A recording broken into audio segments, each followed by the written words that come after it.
আমাদের উম্মতের সকলের মা উম্মুল মুমিনিন খাদিজাতুল কুবরা সালামুল্লাহি আলাইহি, যার নামের পেশে বলা হয় সালামুল্লাহি আলাইহি, আল্লাহ যেই নারীকে সালাম দিয়েছেন বলে সুবহানাল্লাহ। নবীর এই স্ত্রী আমাদের মাকে আল্লাহ রাব্বুল আলামিন সালাম দিয়েছেন সুবহানাল্লাহ। এই একটা শব্দ থেকে যদি আকলবান আলেম হয় তাহলে বুঝে নিতে হবে এদের ব্যাপারে কথা বলতে কতটা দাড়ি কমা দিয়ে কথা বলতে হবে। কি বলে ডেকে না? রাসূলুল্লাহ সাল্লাল্লাহু আলাইহি ওয়াসাল্লাম নিজে সারা জীবন মা খাদিজাতুল কুবরার প্রশংসা করেছেন এবং তিনি তার ব্যাপারে সব সময় এতটাই একনিষ্ঠ ছিলেন। এমন কতগুলো হাদিস রওয়ায়াত হয়েছে যেগুলো প্রমাণ করে যদি হযরতে খাদিজাতুল কুবরা নবীজির জীবদ্দশা ইন্তেকাল না করতেন তাহলে তিনি অন্য কোনো স্ত্রীও গ্রহণ করতেন না। সুবহানাল্লাহ। মর্যাদার দিক থেকে তিনি এতটা উন্নত চরিত্রে ছিলেন যে রাসূলুল্লাহর সাথে বিবাহের পূর্বেও মক্কার জনপদে তার নামের সাথে খাদিজাতুল তাহেরা, পবিত্র নারী খাদিজা লকব লাগানো ছিল বলে সুবহানাল্লাহ। যেই নারী পৃথিবীর জমিনে সর্বশ্রেষ্ঠ নারীর মর্যাদা অভিষিক্ত বলে সুবহানাল্লাহ, যার গর্ভ থেকে জান্নাতের নারীদের সর্দারের জন্ম হয়েছে বলে সুবহানাল্লাহ, যাকে কেন্দ্র করে ইসলাম আজকে পৃথিবীতে গোটা পৃথিবীতে সুস্পষ্ট অবস্থানে এসেছে বলে সুবহানাল্লাহ, যেই নারীর সেবা এবং সোহবতের কারণে আল্লাহ রাব্বুল আলামিন হেরা পর্বতের গুহা থেকে রাসূলুল্লাহর উপরে কোরআন নাজিল করেছেন বলে সুবহানাল্লাহ। এই কোরআন নাজিলের পূর্বেও যিনি নবীকে নবীর মর্যাদা নয় তার চাইতে বড় কিছু ভেবে এই 3.5 মাইল উঁচু পাহাড়টাতে প্রতিদিন খাবার পৌঁছে দিয়েছেন বলে সুবহানাল্লাহ। তার ব্যাপারে কথা বলতে গেলে আমাদের দাড়ি কমা সেমিকোলন ঠিক রাখাই লাগবে। কি বলেন ঠিক না? ন্যূনতম কোনো মস্কারা ইয়াস্কির সুযোগ নেই। কি বলেন ঠিক না? কারণ তিনি হচ্ছেন উম্মতের মা। মায়ের ব্যাপারে কথা বলতে হলে সন্তান যেমন দাড়ি কমা ঠিক রেখে সতর্ক অবস্থায় কথা বলবে, উম্মতের মায়ের ব্যাপারে কথা বলতে গেলে পৃথিবীর তাবৎ মুসলমান যত জ্ঞানী হোক তাকে হুঁশ করে কথা বলতে হবে। কি বলেন ঠিক না? এই কথা আজকে জন্য বলতে হচ্ছে যে চরিত্রের গুণগান করছি আমরা। রাসূলুল্লাহ সাল্লাল্লাহু আলাইহি সাল্লামের চরিত্রের সার্টিফিকেট দিয়েছেন খোদ আল্লাহ রাব্বুল আলামিন, ইন্নাকা লাআলা খুলুকিন আযীম। হে রাসূল, আমি আপনাকে সবচাইতে সুমহান চরিত্রের অধিকারী করেছি বলে সুবহানাল্লাহ। আপনার সাধারণ কমন সেন্স খাটান, যেই নবীকে আল্লাহ সবচাইতে উন্নত সুমহান চরিত্রের অধিকারী করেছেন তার স্ত্রীর মর্যাদাটা কেমন হবে বুঝতে পেরেছেন?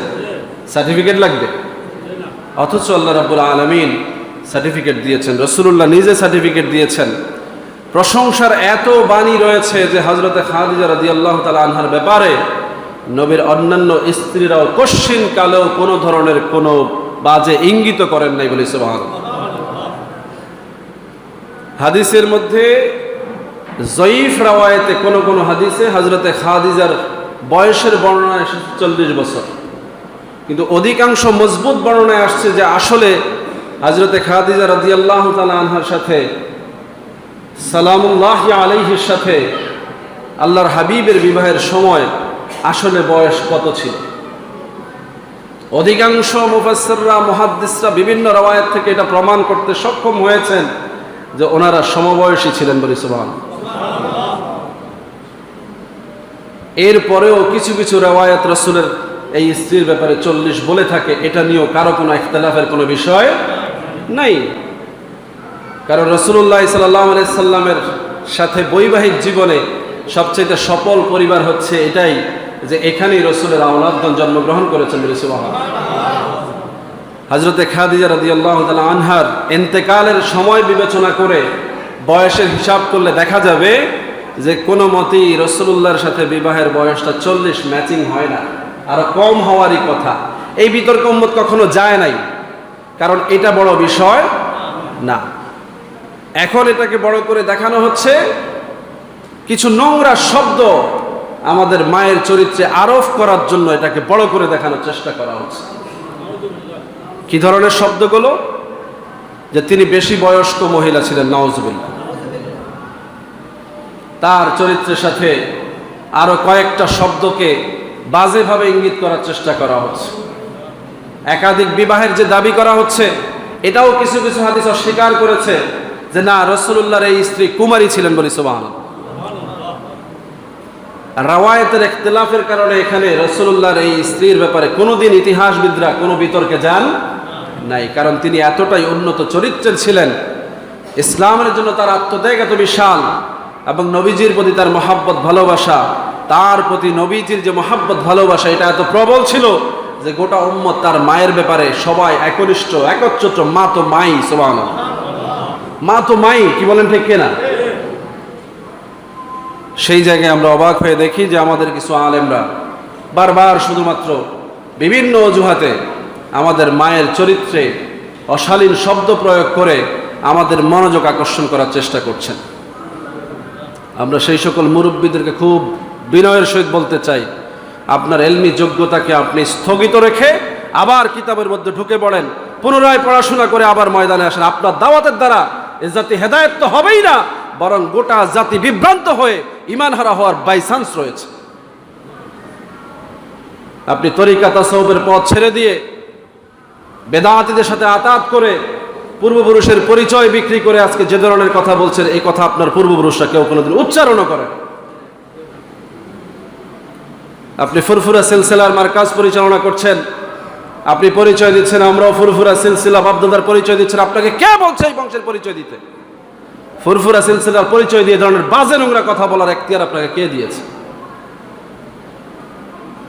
এই উপমহাদেশে ইসলামের সংস্কারে অনবদ্য অবদান রেখেছে ফুরফুরা দরবার, জনপুর দরবার। তাদের কোনো আলেমের মুখ থেকে কোনোদিন এ ধরনের অশ্রাব্য শব্দ, এ ধরনের ন্যাক্কারজনক শব্দ একটা যদি কেউ দেখাতে পারত, তাহলে আমরা এই বিষয়গুলো নির্দ্বিধায় মেনে নিতে পারতাম। কি বলেন ঠিক কিনা?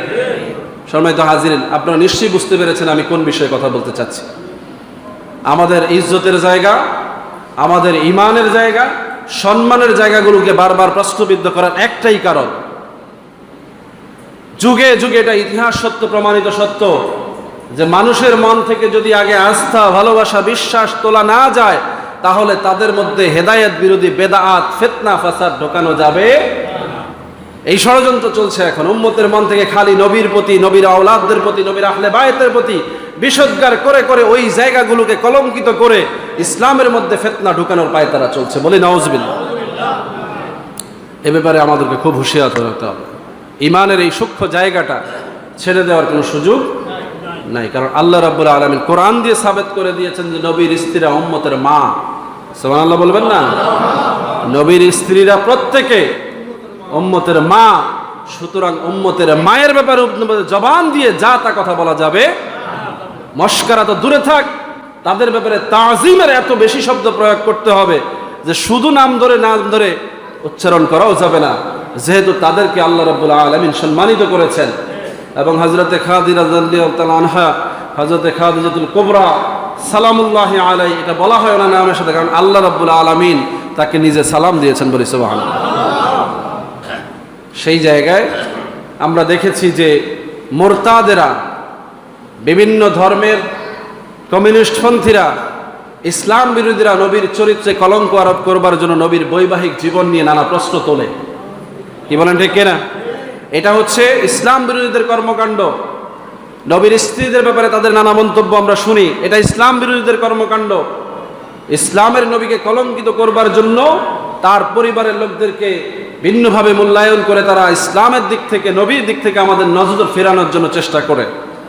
সেই ধারায় যদি আমাদের আলেমরা যোগ দেয়, তাহলে বুঝতে হবে এরাও ওই ঘরানার লোক। কি বলেন ঠিক কিনা?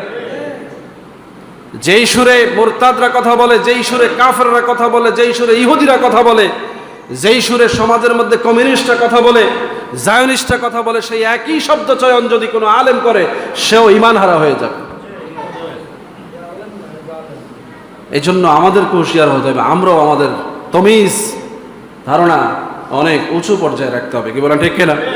আল্লাহ রাব্বুল আলামিন চরিত্রের ব্যাপারে বলেছেন, হযরতে খাদিজাতুল কুবরা রাদিয়াল্লাহু তাআলা আনহা সাল্লাল্লাহু আলাইহি, ওনার চরিত্রের সার্টিফিকেট ছিল তিনি তাহেরা, খাদিজা তাহেরা, তিনি পবিত্র নারী। পৃথিবীতে একজন লকবদারী নারী যার নামের সাথে যুক্তই আছে, তিনি পবিত্র নারী। বলি সুবহানাল্লাহ। সেই নারীর চরিত্র যদি উন্নত না হতো, তাহলে এত কথা আল্লাহ কোরআনে দান করতেন না। কি বলেন ঠিক কিনা? যেই নবী খুলুকুন আজিম, সেই নবীর স্ত্রী নয়, আমাদের মা খুলুকুন আজিম ছিলেন। বলি সুবহানাল্লাহ।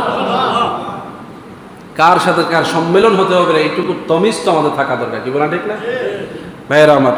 আল্লাহ রাব্বুল আলামিন এই প্রসঙ্গে কোরআনে অনেকগুলো আয়াত নাজিল করেছেন। চরিত্রের ব্যাপারে রাসূলুল্লাহ সাল্লাল্লাহু আলাইহি ওয়াসাল্লাম অনেকগুলো হাদিস বর্ণনা করেছেন। দীর্ঘ সময়ের আলোচনায় এটা সুস্পষ্ট করা সম্ভব যে যখনই কোনো মুমিন চরিত্রের দিক থেকে উন্নত হবে, তাকে শ্রদ্ধা সম্মান করা, তার প্রতি তমিজ রাখা, তার প্রতি সব ধরনের ভালোবাসা প্রদর্শন করাই উম্মার দায়িত্ব। কথা বুঝতেছেন কিনা? আজকাল তো সাহাবীদেরকে নিয়ে বিজস্কার বিষোদ্গার করা হচ্ছে।